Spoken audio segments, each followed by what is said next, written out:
فلسطین کے اوپر دیکھ لیں آپ، انٹرنیشنلی کتنے ملک ایکسپوز ہوئے ہیں، مسلمان ملک. لوگ سمجھتے تھے یہ کوئی اسرائیل کرے گا تو وہ حملہ کر دیں گے فلسطین کے لیے، سارے چپ کر کے بیٹھے ہوئے ہیں. ہر ایک کی کوشش ہوتی ہے کہ ہم اس کو اپنے مسلک میں ایڈ کر لیں. وہ اپنا کوئی مذہبی نمائندہ بنا کے کھڑا کر دیتے ہیں، اور وہ صرف ایلیٹ کلاس کے لیے ہوتا ہے. اور وہ ایلیٹ کلاس میں اس مذہبی عالم دین کو یا روحانی شخصیت کو پیچھے سے جو انسٹرکشن آ رہی ہوں ہیڈ آفس سے، پھر وہ اڈاپٹ کر کے تو وہ اپنی ایلیٹ کلاس کے اندر ایلیٹ کلاس کو مینیج کرتے ہیں.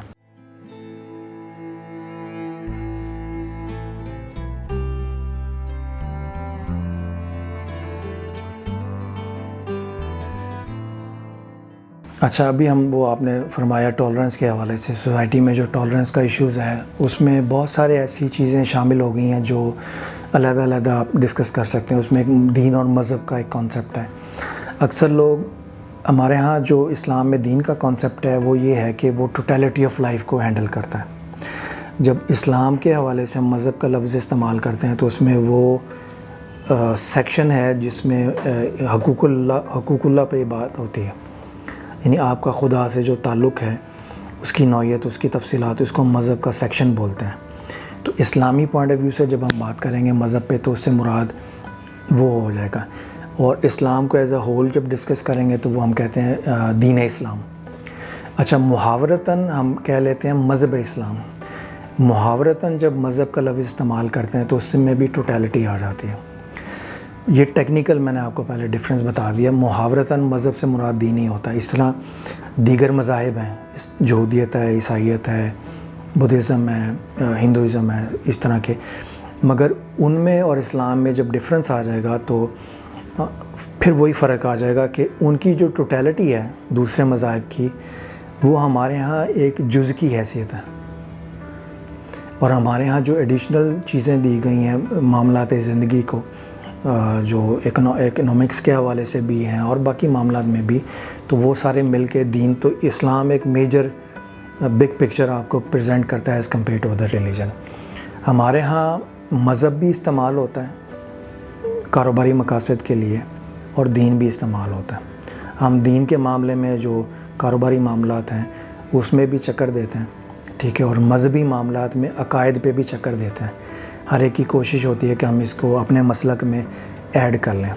تو یہ چیز ذہن میں رکھنا چاہیے کہ سوسائٹی کا جو حال ہے اور مذہب کی تعلیمات ہے، مذہب جنرلی کہہ رہا ہوں، اس میں فرق قائم رکھنا چاہیے. اگر کوئی آدمی مسلمان ہے، اسلام کو اچھی طرح فالو نہیں کر رہا، تو اس کے اعمال کو دیکھ کے مذہب کو الزام نہیں دینا چاہیے. ٹھیک ہے، دیکھنا چاہیے کہ کیا اس کے مذہب میں اس کے عمل کے اوپر جس کو آپ تنقید کا نشانہ بنا رہے ہیں، کیا اس کا مذہب اس کو کیا کہتا ہے. اسی طرح سے مختلف مذاہب کے جو پیروکار ہیں، ہر مذہب میں برے اچھے لوگ ہوتے ہیں.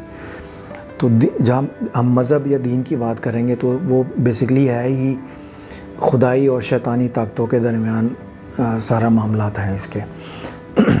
تو اس لیے جب ہم مذہب کی بات کرتے ہیں نا تو ٹالرنس، ایک تو یہ جو سیکولر فورسز ہیں نا، وہ گیم یہ کھیلتی ہیں کہ کسی مذہبی آدمی کو جس کی داڑھی ہے، مذہبی لباس ہے، یا مذہب کو چاہنے والا یا مذہب کو فالو کرنے والا، جو گفتگو میں مذہب کو بہت زیادہ استعمال کرتا ہے، اگر وہ اپنے مذہب کی تعلیمات پر پورا نہیں اترتا تو اس کی ذات کو بنیاد بنا کے مذہب کو تنقید کا نشانہ بناتے ہیں. یہ ایک ٹپیکل سیکولر یا جو جعلی قسم کے مغربی مفکرین ہمارے ہاں، یہ ان کا طریقہ واردات ہے.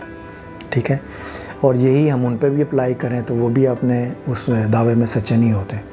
تو اس لیے ایک تو یہ چیز ذہن میں رکھنی چاہیے، جو ٹالرنس کا ایشو ہے سوسائٹی کے اندر، ہر آدمی اپنے اعمال کا جواب دہ ہے. اس کے اعمال کی روشنی میں اس کے مذہب یا دین کو تنقید کا نشانہ نہیں بنا.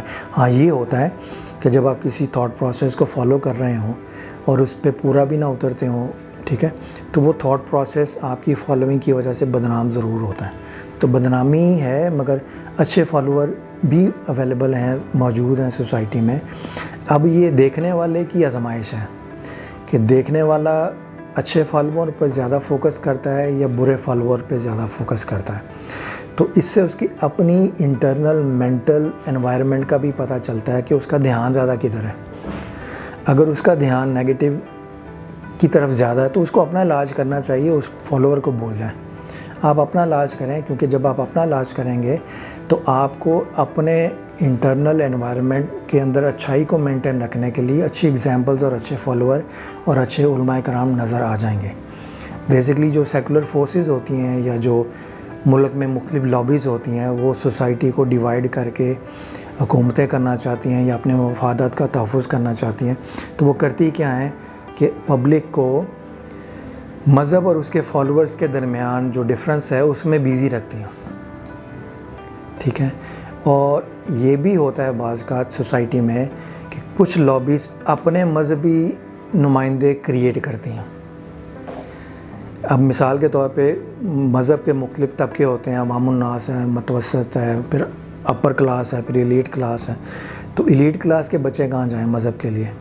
تو وہ اگر نیچے والوں کی کلاس کے پاس جائیں گے تو اس میں تو کچھ ایجنسیوں کے نمائندے ہوتے ہیں, کچھ کرپٹ ہوتے ہیں, کچھ جینون ہوتے ہیں. تو ایلیٹ کلاس کے اندر انفلوئنس پہ چلا جائے گا. تو اپنے اندر انفلوئنس جانے سے بچانے کے لیے ایلیٹ کلاس کیا کرتی ہے بعض اوقات وہ اپنا کوئی مذہبی نمائندہ بنا کے کھڑا کر دیتے ہیں اور وہ صرف ایلیٹ کلاس کے لیے ہوتا ہے. اور وہ ایلیٹ کلاس میں اس مذہبی عالم دین کو یا روحانی شخصیت کو پیچھے سے جو انسٹرکشن آ رہی ہوں ہیڈ آفس سے, پھر وہ اڈاپٹ کر کے تو وہ اپنی ایلیٹ کلاس کے اندر ایلیٹ کلاس کو مینیج کرتے ہیں. تو یہ کام بھی ہوتے ہیں. اس پہ بے شمار فلمیں بھی ہیں, ڈاکیومنٹریز بھی ہیں. یہ مغرب میں بھی کام ہوتا ہے. مذہب کو استعمال کرنے کے لیے, سوسائٹی کو کنٹرول کرنے کے لیے مذہب کو استعمال کیا جاتا ہے. تو اس میں یہ ہوتا ہے کہ جب اگر آپ نے سوسائٹی میں ٹالرنس مینٹین رکھنا ہے, ٹھیک ہے, تو اس کے لیے ضروری ہے کہ آپ جو بھی کام کر رہے ہیں آپ اس کو تنقید نہ کریں. آپ اپنے اصلاح پہ توجہ رکھیں. آپ یہ دیکھیں کہ آپ جس آئیڈیالوجی کو, جس سیکٹ کو یا جس تھاٹ پروسیس کو فالو کر رہے ہیں آپ انشور کریں کہ آپ اس کے معیار پہ پورا اترتے ہیں. دوسرے کو درست کرنے کی بجائے آپ اپنے حلقہ احباب کو, اپنی لابی کو یا اپنے اسکول, جہاں جہاں آپ کا دائرہ اختیار ہے اس میں فیملی نمبر 1 آ جاتی ہے. آپ کا اپنے گھر میں تو ہے نا. اس کے بعد حلقہ احباب, دوست احباب آ جاتے ہیں, کاروباری حلقے آ جاتے ہیں. اس میں یعنی ہدایت اللہ کے ہاتھ میں ہوتی ہے, اس نے دینی ہوتی ہے. اگر آپ سمجھتے ہیں آپ ہدایت میں ہیں, دوسرا نہیں ہے, تو آپ اپنی مہربانی اللہ پاک نے جو آپ پر کی ہے اس کو زبردستی کسی پہ نہ ٹھونکیں. جب اس کا وقت آئے گا تو وہ بھی ہدایت پا جائے گا. ہر زندگی میں اپ اینڈ ڈاؤن بھی ہوتے ہیں. تو جب ڈاؤن چل رہے ہوں تو وہ وقت آزمائش ہوتا ہے. اس کو جب آپ اللہ کرنے کر کے اس نقطے پہ جا کے اللہ پاک نے جب اس کو ہدایت دینی ہے اس پروسیس سے گزار کے, تاکہ جب اس کو وہ ہدایت ملے تو وہ سمجھے اس کی ویلیو کو بھی, اور اس پروسیس سے گزر کے اس کو پتہ چلے اس کو ملا کیا. تو آپ درمیان کے نیچے والے پروسیس میں جب آگے چل کے اس کو ہدایت ملنی ہے, آپ خود سے انٹر ہو کے زبردستی ہدایت دینے کی کوشش کریں گے تو آپ اللہ کے نظام قدرت سے لڑیں گے. اس میں صرف بدنامی ہوگی, لڑائی جھگڑا ہوگا اور کچھ نہیں ہوگا. تو آپ اپنا فرض ادا کرتے ہوئے احسن طریقے سے, بغیر اپنی بات کو زبردستی دوسرے پر ٹھونستے ہوئے اپنی بات بیان کر سکتے ہیں. اور بیان کے بھی 1000 طریقے ہوتے ہیں جس کو دوسرے کو برا بھی نہ لگے, مگر آپ اس کو اس کے پروسیس پہ چلنے دیں. اور اللہ پاک نے اگر لکھا ہوگا کہ وہ آپ کے ذریعے سے ہدایت پائے گا تو وہ اللہ تعالیٰ اس کو پھر آپ کی طرف ڈائریکٹ بھی کر دے گا, وہ آپ کو پتہ چل جائے گا. یہی آپ کا تھاٹ پروسیس آپ پولیٹیکل پارٹیز میں کر سکتے ہیں. ٹھیک ہے. یہی آپ کا جو تھاٹ پروسیس آپ انسٹیٹیوشنل ریلیشن شپس میں کر سکتے ہیں. اگر کوئی ایک انسٹیٹیوشن باقی سارے انسٹیٹیوشنز کے اوپر حاوی ہونے کی کوشش کرے گا تو لا محالہ اس کا جو ری ایکشن ہوگا یا فیڈ بیک ہوگا وہ لڑائی جھگڑے کی صورت میں ہوگا. اور لڑائی جھگڑے کی صورت میں یہ بھی ہوتا ہے بعض اوقات کہ ایک آدمی یا ایک لابی یا ایک انسٹیٹیوشن چھپا ہوتا ہے اوپر فساد کریٹ کروانے میں. اور سم ٹائمز ایسا ہوتا ہے اللہ کی مرضی ہوتی ہے کہ اس نے اتنے عرصے تک چھپے رہنا ہے. جب اللہ کو حکم ہوتا ہے کہ اب اس کو ایکسپوز کرنا ہے تاکہ اس کے اندر کا گند بھی صاف ہو, تو پھر اس کو نمایاں کر کے اوپر کھڑا کر دیتا ہے. پھر سب کو پتہ چل جاتا ہے کہ پیچھے یہ تھا, یہ بندہ تھا, یہ لابی تھی یا یہ آرگنائزیشن تھی یا یہ انسٹیٹیوشن تھا. جب وہ ایکسپوز ہو جائے, ہر ایک کی زبان پہ آ جائے کہ ہاں اس کی وجہ سے سارا گند ہو رہا تھا, تو اس کا مطلب یہ ہے کہ اللہ پاک نے اس انسٹیٹیوشن کی یا اس لابی کی یا اس شخص کی صفائی اب کرنی ہے. جب صفائی کرنی ہو تو اس سے پہلے پھر وہ ایکسپوز بھی کرتا ہے. ذوالجلال والاکرام پہلے جلال میں لے کے آتا ہے تو اس کے بعد پھر کرم کرتا ہے. تو اب میرے خیال میں ابھی ہم جس فیز سے گزرے ہیں یہ ایکسپوز کرنے والے فیس ہیں. اللہ پاک ایکسپوز کر رہا ہے کہ اس سوسائٹی کے اوپر یا اس سوسائٹی کے ناکامیوں کا جو ذمہ کون ہے. اس میں یہ لوگ بھی ہیں، یہ لوگ بھی ہیں، اس سے کولیکٹیو ایکسپوز بھی ہوتا ہے اللہ تعالیٰ. تو اس سچویشن میں آگے چل کے میں سمجھتا ہوں جو معاملات ہوں گے وہ زیادہ بہتر ہوں گے.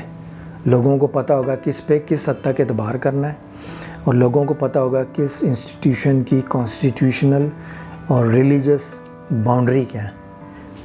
ٹھیک ہے. اور بہت ساری چیزیں بہت سارے ریلیجس کمیونٹیز ایکسپوز ہوئی ہیں کہ کس کے پیچھے کون سی لابی ہے کہ جب ان کو آرڈر ملتا ہے تو یہ احتجاج کے لیے آ جاتے ہیں، جب آرڈر نہیں ملتا ہے تو گھر بیٹھے ہوتے ہیں. ٹھیک ہے نا. فلسطین کے اوپر دیکھ لیں آپ، انٹرنیشنلی کتنے ملک ایکسپوز ہوئے ہیں، مسلمان ملک. لوگ سمجھتے تھے یہ کوئی اسرائیل کرے گا تو وہ حملہ کر دیں گے فلسطین کے لیے، سارے چپ کر کے بیٹھے ہوئے ہیں. بڑا کلیئرٹی سے اللہ پاک نے ایکسپوز کر دیا ہے ان ملکوں کو جو نعرہ لگاتے تھے فلسطین کے حق میں اور اسرائیل کے خلاف، اور چپ کر کے بیٹھے ہوئے ہیں. تو جو شہید ہو رہے ہیں فلسطینی، وہ تو سیدھا اللہ پاک جنت میں لے کے جا رہا ہے. مگر اللہ پاک نے انٹرنیشنل سیناریو چینج کر دیا. جتنی سپورٹ کافروں کے ملک سے فلسطین کے لیے ڈیولپ ہوئی ہے، اتنی مسلمان ممالک کے لیے نہیں ہوئی. کون سے مسلمان ممالک ہیں ایسے جن میں یہ جرأت ہے کہ وہ فلسطین کے لیے کچھ کر سکتے ہیں، مگر وہ جغرافیکلی بہت دور ہیں وہاں سے، فلسطین کی جگہ سے. تو فلسطین کا ایشو دیکھ لیں تو اس میں بھی یہ سارا نظام قدرت کا جو ہے وہ چلتا رہتا ہے.